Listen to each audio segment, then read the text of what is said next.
Assalamualaikum, it's Varda Ali. Welcome to Psychic Learners Academy by Pia Baloch. Now we are starting our lesson 35, Teaching for Academic Learning Part 2.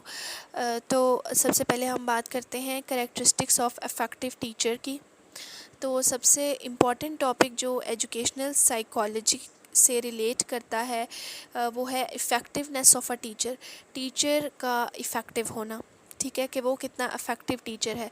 In other words कि कौन है एक effective teacher. Effective teacher क्या शुरू से मतलब by birth ही वो effective teacher होगा, या वो अपनी नॉलेज, स्किल या प्रैक्टिस से जो है वो इफ़ेक्टिव टीचर बनेगा। जब एजुकेशनल साइकोलॉजिस्ट ने ये इन क्वेश्चंस का आंसर ढूंढने की कोशिश की तो उन्हें कुछ इंटरेस्टिंग आंसर्स मिले। रिसर्च और प्रॉबिंग ने शो किया कि जो इफ़ेक्टिव टीचर है उसकी कुछ पर्सनल क्वालिटीज़ होती हैं, not so effective teachers lack. ठीक है, मतलब ऐसा नहीं है कि वो इफ़ेक्टिव टीचर्स में नहीं है। रिसर्चर्स ने आइडेंटिफाई की 3 क्वालिटीज़ इफ़ेक्टिव टीचर की। एक तो होती है टीचर की नॉलेज, उसको अपने थॉट्स के बारे में क्लैरिटी, और उसकी warmth for others. Teachers knowledge की बात करते हैं सबसे पहले। तो क्या टीचर जिसको सब्जेक्ट के बारे में सब कुछ पता होता है, more about their subject, have a more positive impact on their students. क्या जो टीचर हैं जिसको अपने सब्जेक्ट के बारे में सब कुछ पता है उसका एक अच्छा इम्पैक्ट होगा स्टूडेंट पर। और जब एक टीचर जो है, when we look at teachers knowledge of facts and concept as measured by test scores और college grades, तो जो स्टूडेंट का जो रिलेशनशिप है स्टूडेंट की लर्निंग का, वो अनक्लियर होगा या इनडायरेक्ट होगा। मतलब जब भी हम टीचर की नॉलेज ऑफ फैक्ट्स या कॉन्सेप्ट्स की तरफ देखते हैं तो उसका स्टूडेंट के लर्निंग के साथ जो रिलेशन है वो एक अनक्लियर रिलेशन है और एक इनडायरेक्ट रिलेशन है। टीचर्स जो कि फैक्ट्स के बारे में जानते हैं अबाउट देयर सब्जेक्ट, ज़रूरी नहीं है कि वो ही जो है वो लर्न करवा सके स्टूडेंट को, बट टीचर्स जो कि जानते हैं प्रेजेंटेशन के बारे में, स्टूडेंट्स को रिकॉग्नाइज़ करने के बारे में, ठीक है, उनकी डिफ़िकल्टीज़ के बारे में, वो ज़्यादा अच्छा टीचर बन सकते हैं। They are ready for any student questions and do not have to be evasive or vague in their answers. वो अपने आंसर्स में कंफ्यूज नहीं है, ठीक है, और वो स्टूडेंट्स के हर क्वेश्चंस के लिए रेडी हैं। मतलब सिंपली ये है कि टीचर्स के एक सब्जेक्ट के बारे में नॉलेज होना इतना इम्पॉर्टेंट नहीं है जितना उसका प्रेजेंटेशन है, उसका स्टूडेंट्स को समझना है, उनकी पर्सनालिटीज़ को, उनके मेंटल लेवल को, उनकी डिफ़िकल्टीज़ को समझना है और फिर उसका पढ़ाना है और हर क्वेश्चंस का आंसर आउट करना है, उनके आंसर्स को क्लियर बनाना है। ठीक है, तो वो टीचर्स की नॉलेज में आता है। Clarity and organisation. तो सेकंड क्वालिटी इफ़ेक्टिव टीचर की उसकी क्लैरिटी है, प्रेजेंटेशन की क्लैरिटी है। रिसर्च ये बताती है कि वो टीचर्स जो कि क्लीन प्रेजेंटेशन बनाते हैं, क्लियर एक्सप्लेनेशन देते हैं, वो एक ज़्यादा इफ़ेक्टिव टीचर होते हैं। वो ज़्यादा इफ़ेक्टिवली अपनी नॉलेज को आगे फॉरवर्ड आउट कर सकते हैं as compare to other teachers. Research ये बताती है कि स्टूडेंट्स, ऐसे टीचर्स के स्टूडेंट्स जो हैं वो ज़्यादा लर्न करते हैं और ऐसे टीचर्स जो कि ज़्यादा हायर रेटेड होते हैं as compare to other students. मतलब अगर उनके स्टूडेंट्स उन टीचर्स को रेट करें तो वो उनको ज़्यादा अच्छा रेट करते हैं जो उनको क्लैरिटी दें, प्रेजेंटेशंस क्लियरली प्रेजेंट करें, उन्हें क्लियर एक्सप्लेनेशन दें, तो वो जो है टीचर ज़्यादा पसंद किए जाते हैं।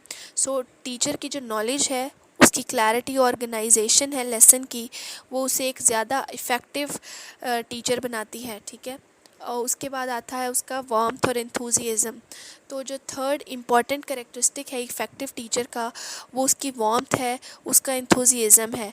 रिसर्च ये शो करती है कि जो वार्म और फ्रेंडली टीचर्स हैं वो ज़्यादा स्टूडेंट्स पसंद करते हैं as compare to affecting students involvement in the class and the subject. ठीक है, मतलब वही जो वार्मथ हैं, फ्रेंडली टीचर्स हैं, उनके साथ स्टूडेंट जो है वो ज़्यादा इंटरेक्ट करता है, इन्वॉल्व होता है। तो जो वार्म और इंथुसियास्टिक टीचर्स हैं वो ज़्यादा अटेंशन सीख करते हैं अपने स्टूडेंट्स की और वो इफ़ेक्टिव टीचर्स होते हैं। सो नॉलेज, क्लैरिटी ऑफ एक्सप्रेशन और इंथुसियाज्म कुछ इफ़ेक्टिव टीचर की कैरेक्टरिस्टिक्स हैं। उसके बाद हम पढ़ते हैं कंस्ट्रक्टिविस्ट अप्रोच। तो ट्रेडिशनली ये सोचा जाता है कि टीचर्स जो हैं वो अपना कोर्स वर्क सेट करते हैं और उसी के अकॉर्डिंग फिर अपनी नॉलेज जो है उसे पास आउट करते हैं स्टूडेंट्स तक। तो अब जो न्यू वे है नॉलेज को पास आउट करने का, वो है, उसे हम कहते हैं कंस्ट्रक्टिविस्ट अप्रोच, जिसमें टीचर्स प्लानिंग करते हैं, मतलब टीचिंग की प्लानिंग करते हैं और फिर नॉलेज को इम्पार्ट करते हैं, नॉलेज को शेयर करते हैं, निगोशिएट करते हैं। इस अप्रोच में टीचर्स और स्टूडेंट्स जो हैं वो कलेक्टिव डिसीजन बनाते हैं। ठीक है, जैसे आजकल टीचर्स पूछ लेते हैं, जैसे कभी कभार आपने ये फेस किया होगा कि टीचर्स आपसे पूछते हैं कि आपको कौन सा सिलेबस चाहिए आपके टेस्ट में। ठीक है, तो अब ये न्यू वे यूज़ किया जाता है जिसमें हम शेयर और निगोशिएट करते हैं, टीचर और स्टूडेंट कलेक्टिव डिसीजन करते हैं कंटेंट, एक्टिविटीज़ और अप्रोचेस के बारे में। कुछ साइकोलॉजिस्ट जो हैं उन्होंने क्लियरली स्टेट किया इस ऑब्जेक्टिव को, कलेक्टिव डिसीजन के ऑब्जेक्टिव को, कि कंटेंट्स, एक्टिविटीज़ और अप्रोचेस का एक कलेक्टिव डिसीजन बनाया जाता है। और टीचर जो है वो एम्फसाइज़ करता है कंसल्टेशन ऑफ प्राइमरी सोर्सेज। ठीक है, वो एम्फसाइज़ करता है कि जो प्राइमरी सोर्स हैं उनसे कंसल्ट करे। फिर multiple point of views, teaching में जो मल्टीपल पॉइंट ऑफ व्यूज़ हैं उनको हैंडल करे, स्टूडेंट्स से क्लोज़ हो, उनसे क्वेश्चंस को पूछे, उनकी प्रॉब्लम्स को सॉल्व करे।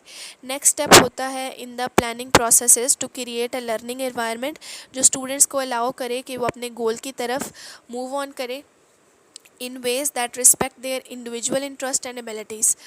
तो जो प्लानिंग के प्रोसेस में जो नेक्स्ट स्टेप होता है वो ये होता है कि आप ऐसे लर्निंग के इन्वायरमेंट को क्रिएट करें जिसमें एक स्टूडेंट जो है वो अपने गोल की तरफ मूव ऑन करे और अपना इंडिविजुअल इंटरेस्ट और उसकी एबिलिटी जो है वो रिस्पेक्ट की जा सके। ठीक है, टीचर जो है वो काफ़ी लेस टाइम स्पेंड करता है प्लानिंग में, स्पेसिफिक प्रेजेंटेशंस या असाइनमेंट्स को पर जो है वो लेस टाइम स्पेंड करता है और मोर टाइम जो है वो वैरायटी ऑफ रिसोर्सेस और पर गैदर मतलब ज़्यादातर टाइम जो है ना वो स्पेंड करता है कि वो वैरायटी ऑफ सोर्सेज से इंफॉर्मेशन ले और स्टूडेंट्स की लर्निंग पर फैसिलिटेट करे उन्हें।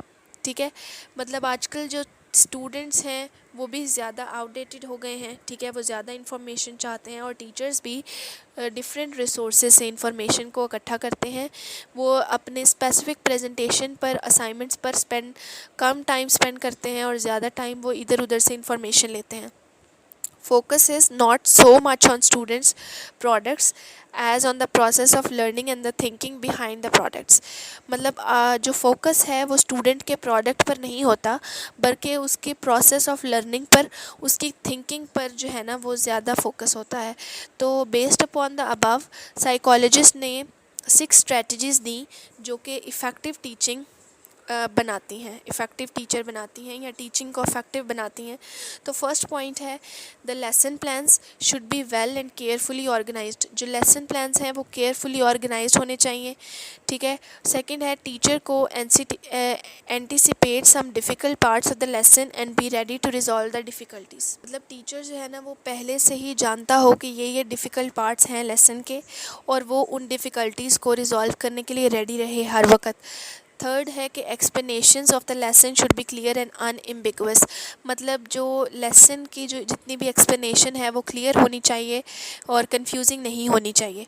टीचर जो है वो कनेक्शंस बनाए अपने, मतलब जो उसने पिछला पढ़ाया और जो वो अब पढ़ा रहा है उसमें वो एक कनेक्शन बनाए। टीचर जो है वो क्लियर सिग्नल्स दे स्टूडेंट्स को, जब भी वो एक पुराने टॉपिक से एक नए टॉपिक में मूव करे तो वो सिग्नल दे स्टूडेंट को। टीचर को इंथुजियास्टिक होना चाहिए, इंटरेस्ट पैदा करना चाहिए टीचिंग के बारे में और communicate his enthusiasm to his students. अपनी जो इंटरेस्ट है वो अपने स्टूडेंट्स में भी पास आउट करें। जब क्लैरिटी ऑफ एक्सप्रेशन होगी, high level of relevant knowledge होगी, गुड लेसन ऑर्गेनाइजेशन होगी, वार्मथ और एंथुसियाज्म, ये सब चीज़ें कंबाइन होंगी और कलेक्टिव डिसीजन मेकिंग होगी, तो ऐसी अप्रोचेस जो हैं वो टीचर को एक इफ़ेक्टिव टीचर बनाएंगी और अपोज टू समवन जो ये सब चीज़ें, ये सब स्ट्रेटजीज़ और अप्रोचेस यूज़ नहीं करता।